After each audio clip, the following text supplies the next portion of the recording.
ലോകം ആണവായുധം ഉണ്ടാക്കില്ലെന്ന് ഇറാൻ ഉറപ്പു നൽകിയതായി അമേരിക്കൻ പ്രസിഡന്റ് ഡൊണാൾഡ് ട്രംപ് പറയുന്നുണ്ട്. സമ്പുഷ്ടീകരിച്ച യുറേനിയം ശേഖരം കൈമാറാൻ ഇറാൻ തയ്യാറാണെന്ന് അറിയിച്ചതായും ട്രംപ് പറയുന്നുണ്ട്. യുദ്ധം അവസാനിക്കുവാനുള്ള കരാർ ഉടൻ ഉണ്ടാകുമെന്നും ട്രംപ് പറഞ്ഞു വയ്ക്കുന്നു. അമേരിക്കയും ഇറാൻ തമ്മിലുള്ള രണ്ടാം വട്ട ചർച്ച ഈ ആഴ്ച തന്നെ ഉണ്ടാകും എന്ന് തന്നെയാണ് ട്രംപ് പറയുന്നത്. ആദ്യം അദ്ദേഹത്തിന്റെ പ്രതികരണം കാണാം. The big thing we have to do is we have to make sure that Iran does not have a nuclear weapon, because if they do, you want to talk about problems, you'd have problems. So very important is that Iran does not have a nuclear weapon, and they've agreed to that. Iran's agreed to that, and they've agreed to it very powerfully. They've agreed to give us back the nuclear dust that's way underground because of the attack we made with the B-2 bomber. So we have a lot of agreement with Iran, and I think something's going to happen very positive. മധു കൊട്ടാരക്കര ന്യൂജേഴ്സിയിൽ നിന്നുണ്ട്. മധു, ഇപ്പോൾ Iran വഴങ്ങി എന്ന അവകാശവാദവുമായാണ് Trump എത്തിയിരിക്കുന്നത്. യുദ്ധം അവസാനിക്കും എന്ന് Trump പറയുമ്പോൾ അത് ആശ്വാസം തന്നെയാണ്.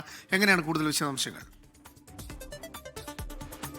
ഗുഡ് മോർണിംഗ് അമൽ, ദിൽനാം. ഇറാനുമായിട്ടുള്ള പുതിയ ആണവ കരാർ ഉടൻ യാഥാർത്ഥ്യമായേക്കുമെന്നാണ് US പ്രസിഡന്റ് ഡൊണാൾഡ് ട്രംപ് ഇന്ന് അല്പമണിക്കൂറുകൾക്ക് മുമ്പ് പറഞ്ഞത്. അതായത് അടുത്ത 20 വർഷത്തേക്ക് ആണവായുധങ്ങൾ നിർമ്മിക്കില്ലെന്ന് ഇറാൻ വാഗ്ദാനം ചെയ്തതായിട്ട് വൈറ്റ് ഹൗസിന്റെ പുറത്ത് അദ്ദേഹം ലാസ് വേഗസിലേക്ക് പോവുകയായിരുന്നു. അപ്പോൾ മാധ്യമപ്രവർത്തകരോട് സംസാരിക്കുമ്പോഴാണ് ഇത് പറഞ്ഞത്.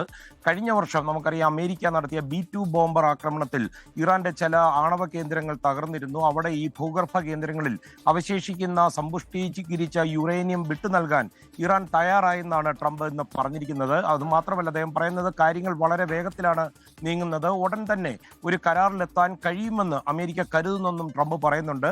എന്നാൽ ഇതിനോട് ഇറാൻ ഇതുവരെയും ഔദ്യോഗികമായിട്ട് ഈ കാര്യങ്ങളിലൊന്നും പ്രതികരിച്ചിട്ടില്ലെന്ന് ഓർക്കണം. പാകിസ്ഥാനിലെ ഇസ്ലാമാബാദിൽ വെച്ച് ഒരു സമാധാന കരാർ അടുത്ത ദിവസങ്ങളിൽ ഒപ്പിടുകയാണെങ്കിൽ ഒരുപക്ഷെ താൻ പാകിസ്ഥാൻ സന്ദർശിക്കും ഈ കരാർ ഒപ്പിടാനായിട്ട് എന്നും ട്രംപ് പറയുന്നു. അവിടെ ഉള്ളവർ തന്റെ വരവിനായി കാത്തിരിക്കുകയാണെന്നും ട്രംപ് പറയുന്നു. ഇറാൻ ഏകദേശം എല്ലാ നിബന്ധനകളും അംഗീകരിച്ചതായിട്ടും ട്രംപ് അവകാശപ്പെടുന്നുണ്ട്. അടുത്തയാഴ്ചയാണ് ഇപ്പോഴുള്ള ഈ US ഇറാൻ വെടിനിർത്തൽ കാലാവധി അവസാനിക്കുന്നത്. അത് നീട്ടുവാൻ താൻ തയ്യാറാണെന്ന് സൂചിപ്പിച്ചു. എന്നാൽ അത്തരം ഒരു കരാർ, ഈ ചർച്ചകൾ അതിവേഗം പുരോഗമിക്കുന്നതിനാൽ കാലാവധി നീട്ടേണ്ട ഒരു സാഹചര്യം ഇല്ലെന്നുള്ളൊരു പ്രത്യാശയും അദ്ദേഹം പ്രകടിപ്പിച്ചിട്ടുണ്ട്.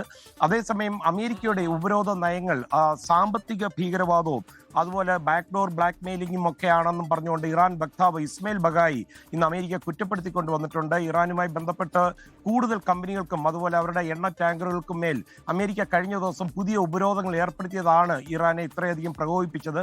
അതേസമയം ഈ ലെബനീസ് ജനതയ്ക്ക് പൂർണ്ണ പിന്തുണയുമായി ഇറാൻ എത്തിയിരിക്കുകയാണ്. ലെബനീസ് പാർലമെന്റ് സ്പീക്കർ നബീഹ് ബെറിയുമായിട്ട് ഇന്നൊരു ടെലിഫോൺ സംഭാഷണം നടത്തിയിരുന്നു. ഇറാന്റെ സ്പീക്കർ മുഹമ്മദ് ബാഗർ ഗാലിബാഹു ആണ് അദ്ദേഹവുമായിട്ട് സംസാരിച്ചത്. ഇസ്രയേൽ നടത്തുന്നത് വംശീയ ഉന്മൂലനമാണെന്നാണ് ലെബനൻ ആരോപിക്കുന്നത്.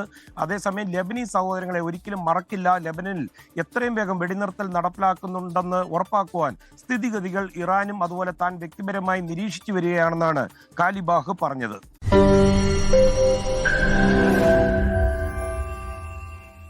ലോകത്തെവിടെയായാലും ഏത് സമയത്തും 24 വാർത്തകളും ഓഗ്മെന്റഡ് റിയാലിറ്റി പാക്കേജുകളും എക്സ്പ്ലെയിനറുകളും വിശദമായി കാണാൻ ഞങ്ങളുടെ YouTube ചാനൽ നിങ്ങൾക്ക് സബ്സ്ക്രൈബ് ചെയ്യാം.